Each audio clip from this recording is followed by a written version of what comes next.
नमस्कार मित्रों। कार्तिक कृष्णा सप्तमी 2080 रविवार का दिन 5 नवंबर 2023 प्रातः के 6:45 बजे होंगे। आज का मेरा चौथा वीडियो है और अब हम ज़रा हमास और इजराइल की चर्चा कर लें। ये आज 30वां दिन है मित्रों। इजराइल अपने अस्तित्व के लिए 1949 से ही बहुत युद्ध किए हैं यहूदियों ने, इजराइल ने, लेकिन ये पहला युद्ध है जो 30 दिन लंबा खिंच रहा है। और प्रेडिक्शन करने वाले और गणना करने वाले और सारी स्थितियों को देखने वाले, उनका ऐसा मानना है कि ये महीनों चलेगा। तो ये महीनों चलेगा, यहाँ से डर शुरू होता है। देखिए, इतिहास तो ये कहता है कि भाई इजराइल तो 6-7 दिन से ज़्यादा अपने दुश्मनों को निपटाने में लगाता नहीं है।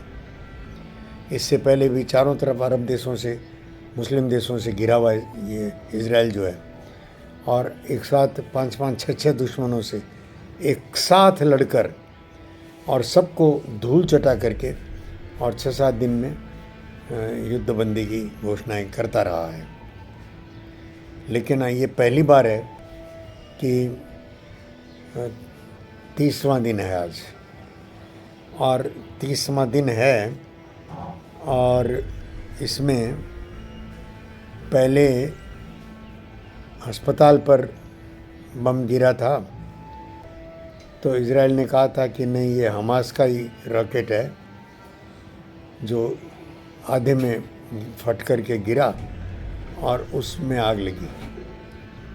और उसके बाद पता नहीं ये क्या, मैं समझ नहीं पा रहा हूँ।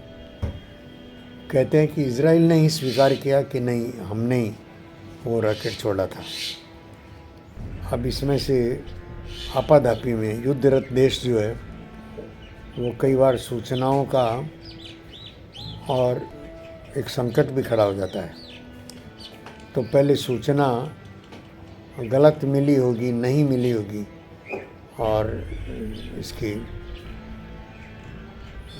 कि भाई किसका रॉकेट है, और फिर सूचना सही हुई तो उसने सही कर दिया। और उसकी ईमानदारी का, इजराइल की ईमानदारी का तो इसलिए भरोसा आता है कि वो सबको आगाह करके जो दक्षिणी गाज़ा है उस तरफ भेज रहा है। नॉर्थ गाज़ा पर वो हमला कर रहा है, क्योंकि उसको जो मुसीबत आई है वो नॉर्थ गाज़ा से आई है ज़्यादा, विशेष करके। लेकिन अभी और उसने अस्पताल पर, एम्बुलेंस पर भी इजराइल ने रॉकेट दागे हैं और कहा है कि इस एम्बुलेंस में और गाज़ा के आतंकवादी छुप कर भाग रहे थे। तो एम्बुलेंस में रॉकेट दागना ये युद्ध नियमों के भी खिलाफ है, और इसकी आलोचना तो गुटेरस ने भी की है, यूएन के। अब ये अलग बात है कि गुटेरस या यूएन की बात आजकल सुनता मानता कौन है। रसिया जो इनका सरगना बना करता था, 5 ही देश है ना वीटो पावर वाले, उसमें रूस प्रमुख है, और रूस खुद आतंककारी बना हुआ है हमारे यूक्रेन पर। तो यूएन की बात तो वहीं पर, और यूएन की विश्वसनीयता जो है वहीं पर ख़त्म हो गई। और कोई 1.5 महीने पहले, क्योंकि इस जो हमला है वो रूस का हमला जो है वो उसी समय साधक ने कह दिया था कि 2-3 बातें, कि एक तो हम युद्ध के दौर से गुजर रहे हैं, विश्व युद्ध के दौर से गुजर रहे हैं, और दूसरा यूएन अपनी सारी संस्थाओं में, चाहे आर्थिक हो, चाहे ये युद्ध संबंधी हो, उन सब में कमज़ोर पड़ रहा है। उसकी बात कोई सुन नहीं रहा है। उसके अपने वीटो लिए हुए देश जो हैं वो विश्व शांति को भंग कर रहे हैं। तो यूएन की ताकत जैसे जैसे कम हो रही है वैसे वैसे आशा बनती है, भारत अभी केंद्र है, तो भारत में अगला यूएन या राष्ट्र शांति दिखाने वाले राष्ट्रों का केंद्र वो भारतवर्ष बने। ये भारत में अभी जो सम्मेलन हुआ 20 दिन का G20, तो G20 में भारत की बात सुनकर के फ्रांस के अफ्रीका के प्रतिनिधि को भी और इसका G21 में शामिल कर लिया गया। और अब अगला कुछ P20 जैसा भी भारत उसका आयोजक है। तो भारत बड़े बड़े आयोजन, वैश्विक आयोजन भारत में हो रहे हैं और भारत में आकर के अच्छा संदेश लेकर जा रहे हैं। वो मोदी जी जो बोल रहे हैं वो विश्व मानव के हित में बोल रहे हैं, ये सबको समझ में आ रहा है। तो कोई आश्चर्य नहीं कि मोदी जी के शासनकाल में ही, अगले 5 वर्षों में ही, और वैश्विक समस्याओं का केंद्र, वैश्विक समस्याओं के निदान का केंद्र वो भारत बन जाए। हर मर्ज की दवा विश्व को भारत में दिखाई देने लगे। अभी भी कह ही रहे हैं, विश्व आग्रह भरी नज़र से देख रहा है कि इसको, इजराइल और हमास के झगड़े को, और भारत रोक सकता है। हालांकि मोदी जी जानते हैं इजराइल से अच्छी दोस्ती है, इसलिए भी जानते हैं और इजराइल का स्वभाव पहचानते हैं, और नेतन्याहू से भी कई बार मुलाकात बातचीत होती रहती है। तो वो हमास को पूरा नष्ट किए बिना तो नहीं मानेगा। और हमास अपने सुरंगों में घुसा हुआ है तो हमास ने, फ़िलिस्तीन के सामने समस्याएं तो हमास ने खड़ी की है। फ़िलिस्तीन के अपने लोग अब हमास के विरुद्ध में खड़े होना शुरू हो गए हैं।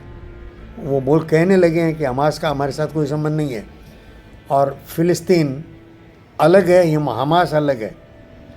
ये इतनी समीकरण तक तो इजराइल के प्रयत्नों से हो गया है।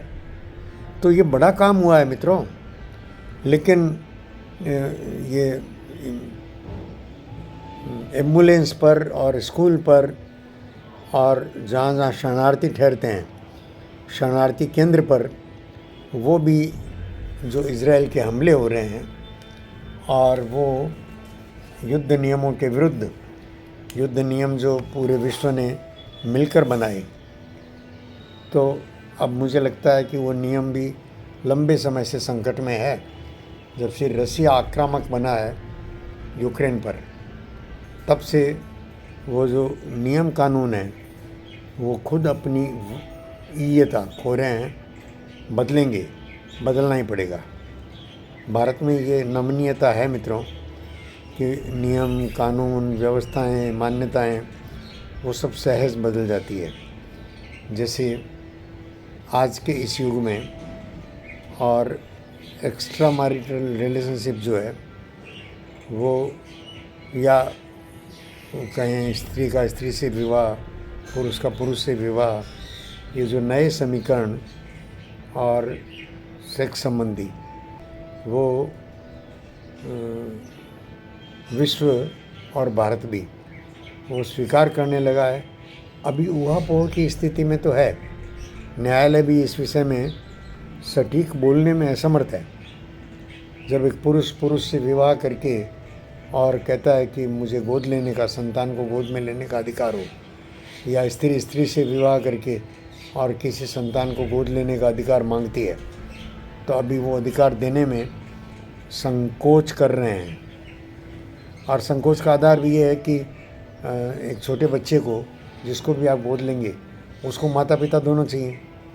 अब आप में से तो कौन माता और कौन पिता?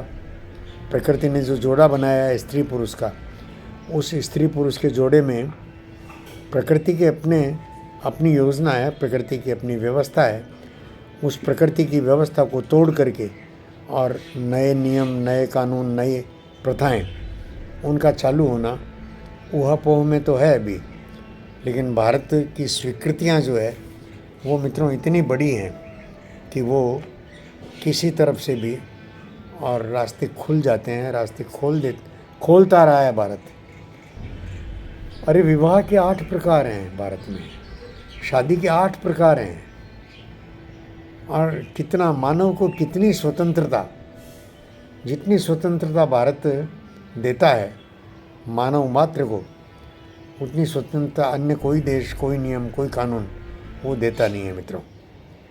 भारत को प्रणाम करके इस वीडियो को भी और